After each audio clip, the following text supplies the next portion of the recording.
கருவாடு நல்லா கழுவி எடுத்துக்கலாம் சுடுதண்ணி வச்சு.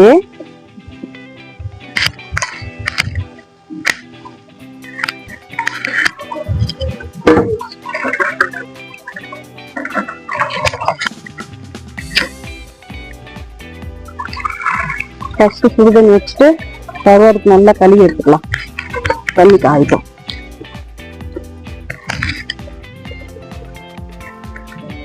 மரத்தடியில சூப்பரா இருக்குதுங்க. நல்ல நிழல் கொடுக்குது. செம்மையா சமைச்சு சாப்பிட போறோம். இப்ப குழம்புக்கு ரெடி பண்ணிட்டு இருக்கேன். தண்ணி காஞ்சிக்கிட்டு இருக்கு. தண்ணி கொதிச்சதையும் எடுத்து ஒரு பாத்திரத்துல ஊத்தினோம்னா கருவாட்டை எடுத்து அதுல போட்டுருவோம். நல்லா ஊறிடும்.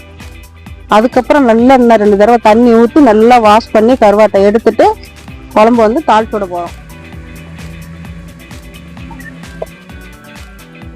வெயிலுக்கு அடுப்பு கிடுகிடுன்னு எரிய வேண்டாம்.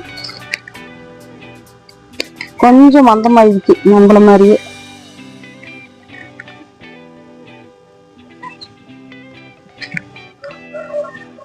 வெயிலுக்கு நம்மளும் அப்படி சொல்லி போயிடுறோம்ல.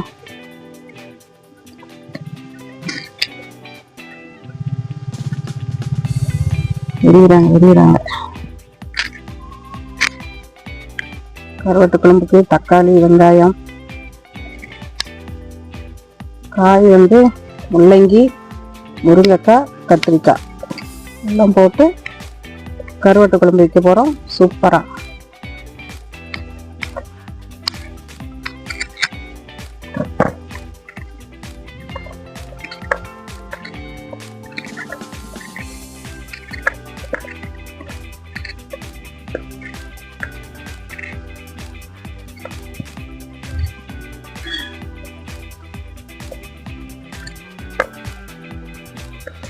கருவாட்டு குழம்புக்கு புளி ஊற வச்சுக்கலாங்க. எவ்வளோ புளி போதும். கருவாடுங்க, இது சோத்து கருவாடுன்னு சொல்லுவாங்க. நான் இது கருவாடோட பேர் தெரியல. ஆனால் குழம்புக்கு சூப்பராக இருக்குங்க. நல்லா சத கருவாடு. இதில் குழம்பு வச்சிங்கன்னா சூப்பராக இருக்கும். எடுத்து சாப்பிட்றதுக்கும் நல்லா இருக்கும். இதில் தான் செய்ய போகிறேன். இதில் வந்து சுடு தண்ணி காய வச்சுட்டேன். எடுத்து ஊற்றிக்கலாம். ஊற்றி நல்லா கொஞ்ச நேரம் ஊறட்டும். அப்போ தான் இந்த அழுக்கெல்லாம் வரும். எடுத்துட்டு மறுபடியும் 2 தடவை பச்சை தண்ணி ஊற்றி கழுவிக்கலாம்.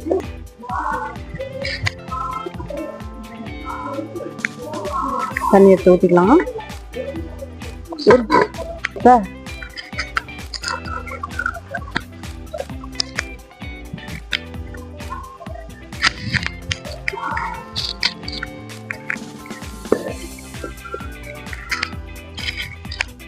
சுடு தண்ணி ஊற்றியாச்சு. சுட நல்லா தண்ணி ஊற்றியாச்சுங்க. நல்லா கருவாடு வந்து இதில் அப்படியே அந்த அழுக்கு எல்லாமே சுத்தமாக வந்துடும். இப்பயே பாருங்கள் பழப்பழம் இருக்கு. ஒரு 5 நிமிஷம் ஊறிச்சுன்னா நல்லா சுத்தமாக அழுக்கு வந்துடும். அதுக்குள்ளே நம்ம வந்து கருவாடு தாளிச்சு விட்டுக்கலாம். குழம்புக்கு எண்ணெய் ஊற்றிக்கலாங்க. கடலை எண்ணெய் தான் ஊற்றுறேன்.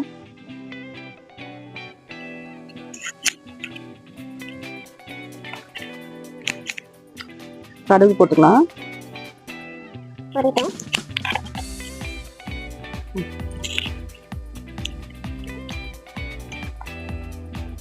கடுகு பொரிஞ்சிருச்சு. கருவேப்பிலை போட்டுக்கலாம்.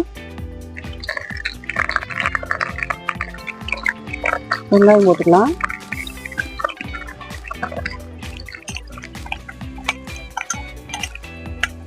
தக்காளி போட்டுக்கலாம்.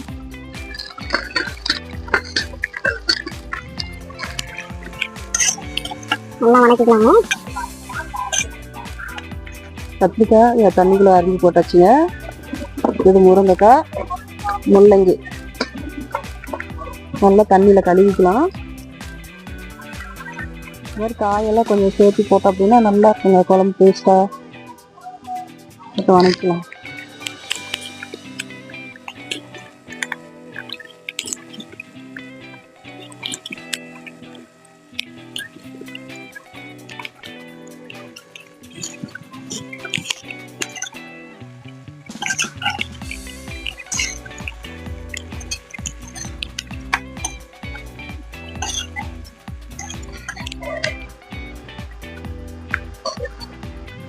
மாதிரி கருவாட்டு குழம்பெல்லாம் சட்டியில செஞ்சு சாப்பிட்றது அது ஒரு தனி சுவைதாங்க.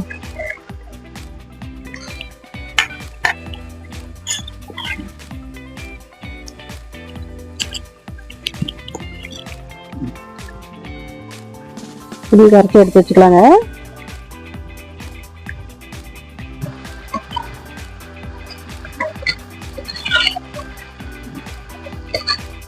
காய் பாருங்க நல்லா எண்ணெயிலே எப்படி வணங்கிட்டு இருக்குன்னு.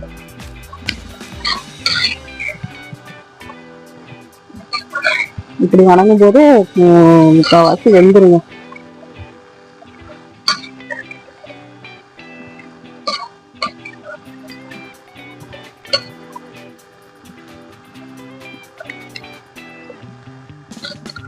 மஞ்சத்தூள் போட்டுக்கலாங்க. கொத்தமல்லி தூள் போட்டுக்கலாம். இது வந்து குழம்பு மிளகாய் தூளுங்க, இதையும் போட்டுக்கலாம். நம்ம குழம்பு எவ்வளோ அதிகமாக வைக்கிறோமோ அதுக்கு தேவையான அளவுக்கு போட்டுக்கலாம். நல்லா கிண்டி விட்டுக்கலாம்.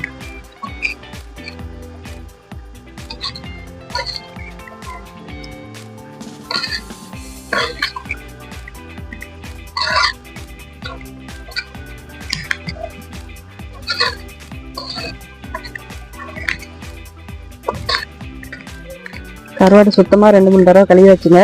அது இதுலேயே போட்டு வணக்கிக்கலாம்.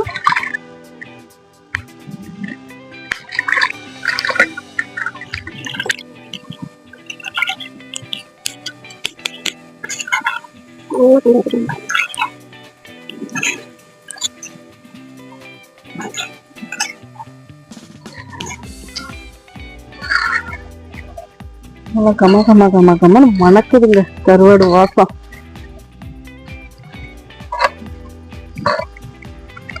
இப்போ அதுல புளி தண்ணி ஊத்திக்கலாம்.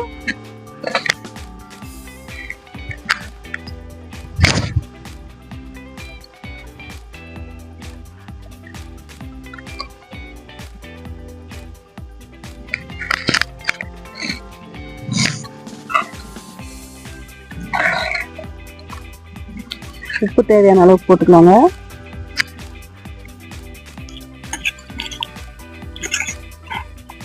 கிரேவி ஆட்டம் வேணும்னா இதோட விட்டுருங்க. இன்னும் கொஞ்சம் தண்ணி ஊற்றிக்கலாம். இல்லை தண்ணி மாதிரி குழம்பு வைக்கணும்னா இன்னும் கொஞ்சம் நல்லா தண்ணி சேர்த்து ஊற்றிக்கலாம்.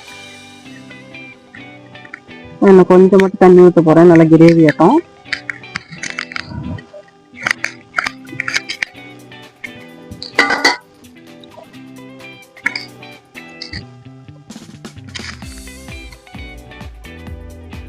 குழம்பு நல்லா கொதிக்கிட்டுங்க. தட்டு வச்சு மூடி வச்சிடலாம். இது காயெல்லாம் அப்போ தான் வேகும்.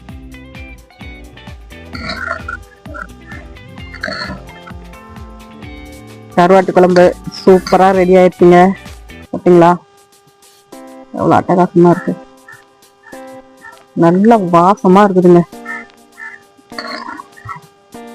அவ்வளோதான் ரெடி ஆயிடுச்சு. நம்ம எடுத்து வச்சு சாப்பிடுவோம்.